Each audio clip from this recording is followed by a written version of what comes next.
Join Sid for this edition of It's Supernatural. Bonjour, c'est Trott ici. Si vous étiez là la semaine dernière, eh bien je peux vous dire que c'était une émission passionnante. Nous avons découvert le complot au sein du christianisme pour dépouiller l'Église de ses racines juives. Et c'était vraiment un complot. Un mélange s'est infiltré. Et vous savez ce que je me demande? Je me demande si ce mélange s'était infiltré, si nous n'obtenions pas les mêmes résultats que ceux que nous lisons dans la Nouvelle Alliance. Mais pendant ce temps-là, c'est presque comme un complot dans le monde invisible. Il y avait un complot avec l'Église chrétienne, mais il y avait aussi un complot avec le judaïsme traditionnel, appelé judaïsme rabbinique. Alors, dans cette émission, nous allons parler du complot rabbinique. J'ai avec moi mon ami, le docteur Robert Fisher, un érudit israélien.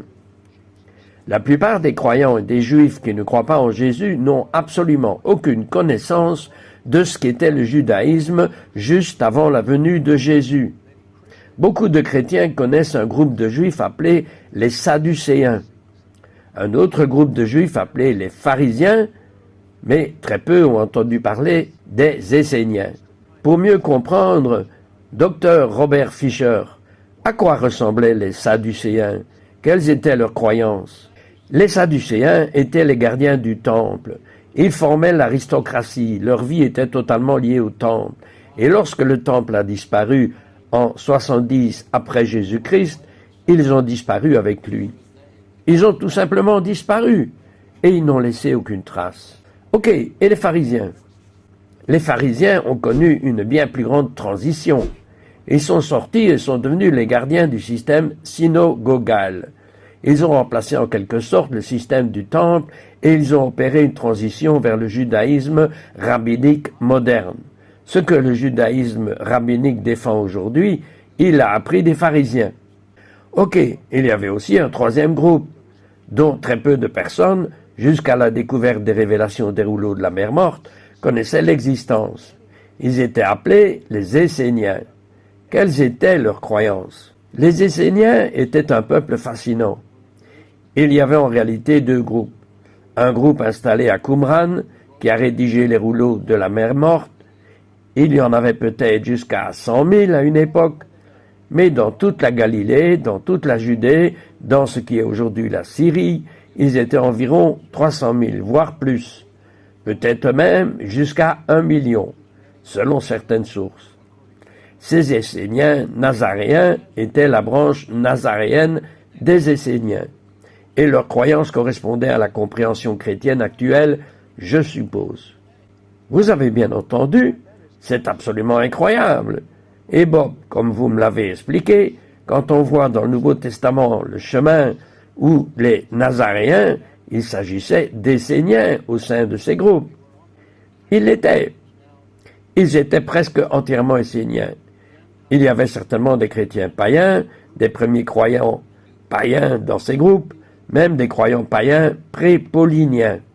Mais la majorité à cette époque, au 1er siècle, au début du 1er siècle, après l'ascension de Yeshua, c'était des Esséniens de Nazarène. Ok, avant que Jésus ne vienne sur terre, il y avait les Essènes. D'après ce que vous m'avez dit, ils avaient une attente messianique. Quelles étaient leurs attentes vis-à-vis du Messie? Ils attendaient qu'il soit de la lignée de David, qu'il vienne en chair imminemment, pour expier leurs péchés. Et il devait apparaître à la fin des temps pour régner dans la gloire. Mais attendez, entrez dans le détail des choses plus concrètes. Croyait-il en sa divinité? Absolument. Les écrits sont très clairs, qu'il était un grand Dieu parmi les dieux. C'est une citation des écrits de la mer morte. Il comprenait très clairement qu'il n'était pas seulement une divinité, mais qu'il faisait partie d'une trinité. Ah, vraiment? Beaucoup de chrétiens pensent que cette conception de la Trinité a évolué au fil du catholicisme. Mais vous dites que c'est juif? Absolument juif. On enseignait dès 515 avant Jésus-Christ que la divinité était de nature trinitaire. et cela a finalement été écrit vers 200 après Jésus-Christ sous la forme du Zohar et d'autres écrits. Il s'agissait clairement d'une conception juive selon laquelle Dieu existait en 3 personnes. Vous comprenez maintenant? Reprenons. Ces Esséniens cherchaient un Messie. Ce Messie qu'ils cherchaient serait issu de la lignée de David. Il serait divinité sous forme humaine. Il aurait une nature trinitaire. Et alors, quand Yeshua, c'est le mot hébreu pour Jésus, est venu, à votre avis, qu'ont fait ces Esséniens? Eh bien, si vous lisez dans le livre des Actes, un seul jour, 3000 personnes entrèrent dans le royaume. Vous savez, il n'y a pas eu d'évangélisation. Ils l'attendaient. Et en quelques jours seulement, ils se sont convertis par milliers. Tout simplement parce que lorsque Yeshua est apparu, il a comblé leurs attentes à la perfection. Ils ont compris qui il était et ils l'ont accueilli en masse. Écoutez, alors, la grande question que je me pose est, pourquoi tous les Juifs n'ont-ils pas cru que Jésus était le Messie à cette époque? Nous revenons tout de suite après ce message.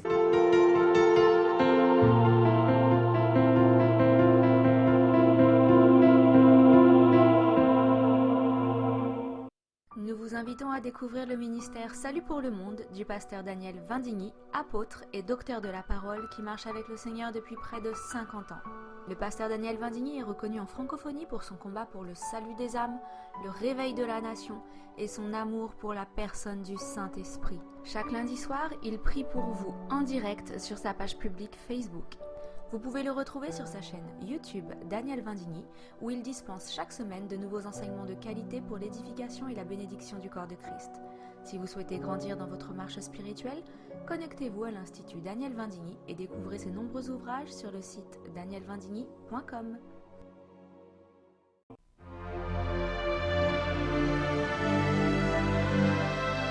Bonjour, c'est Trot ici, avec le docteur Fischer. Et nous allons parler des découvertes les plus remarquables. Si peu de chrétiens et de juifs et de musulmans ont entendu parler de cela. Je pense que ça changerait la manière dont tout le monde perçoit Jésus si on se penchait sur les croyances des Esséniens telles que révélées dans les rouleaux de la mer morte. Mais non, la question que je me pose est la suivante.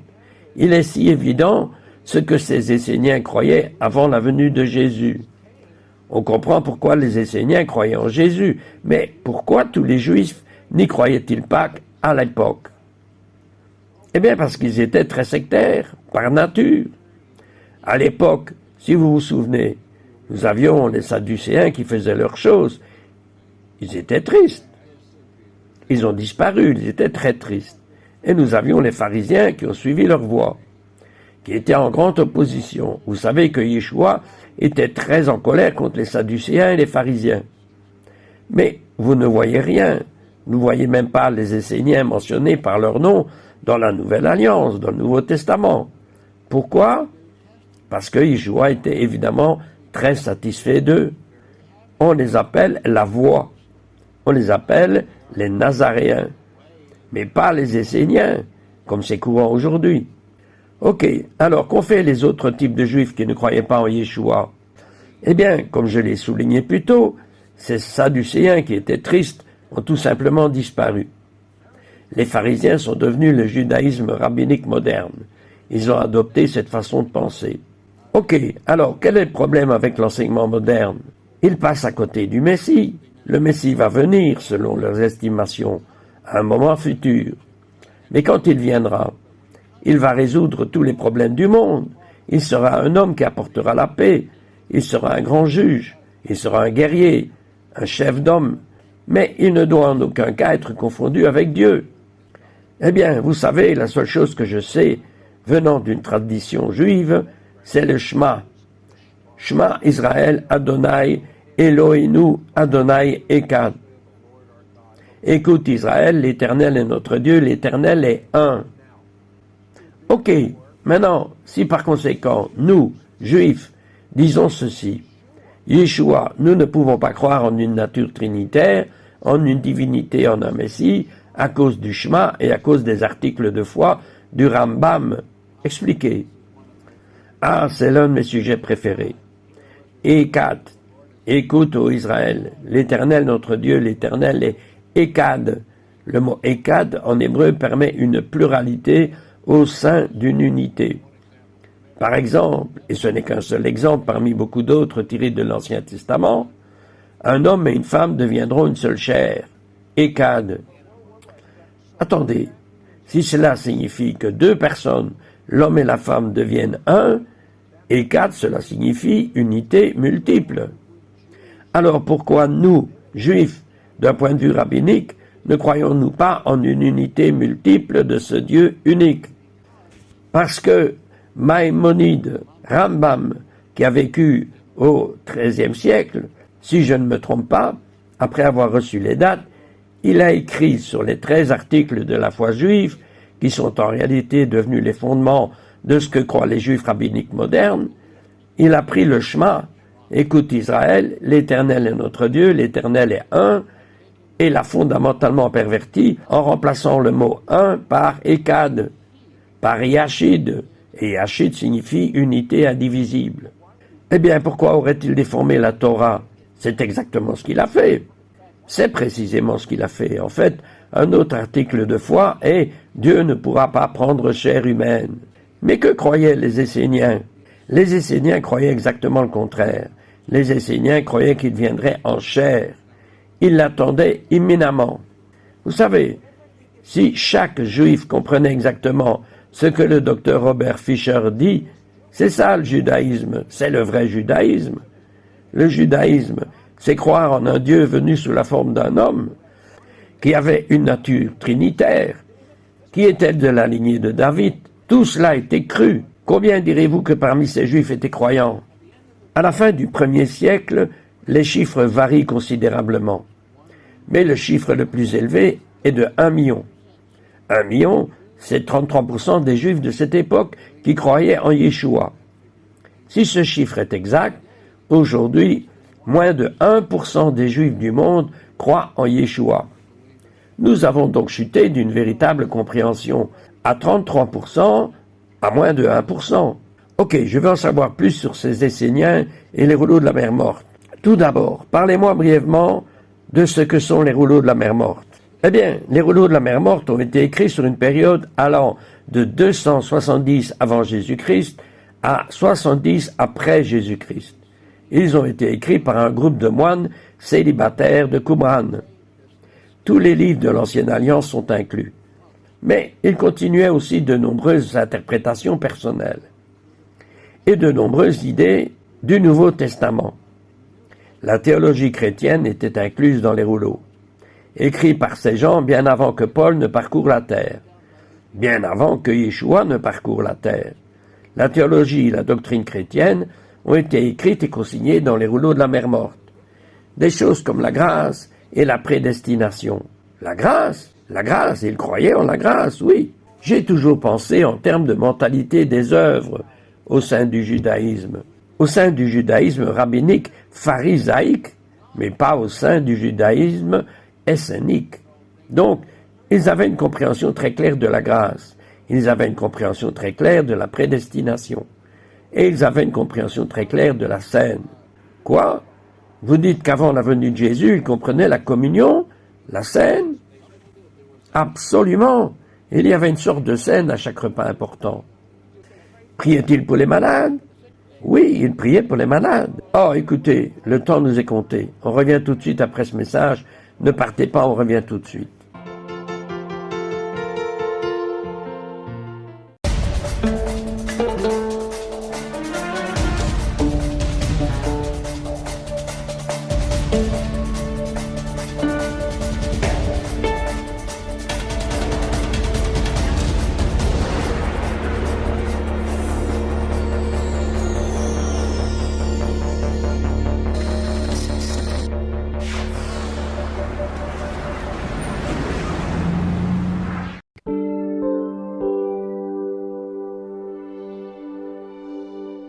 Bonjour, Citrotte ici avec le docteur Robert Fisher d'Israël, merveilleux érudit israélien. Je suis fasciné par les révélations des rouleaux de la mer Morte. Tous les juifs et les chrétiens ont absolument besoin de ces informations. C'est pourquoi nous mettons ce DVD à votre disposition. Il est exclusif, disponible par l'intermédiaire de notre organisation. Mais Bob, les Esséniens m'intriguent tellement, car si nous pouvons comprendre les Esséniens, qui, je suppose, furent la plupart des premiers croyants et étaient issus du type de juifs esséniens, les premiers croyants en Jésus, si nous pouvons les comprendre, nous pourrons comprendre nos racines. Par exemple, selon vos enseignements, ils ont connu une initiation en 3 étapes appelée baptême, sauf qu'ils l'appelaient mikvé, un mot hébreu qui signifie être totalement immergé. Parlez-moi de ces étapes. S'il y avait 3 phases à l'initiation de ces personnes. Vous vous souvenez, ils se convertissaient par milliers.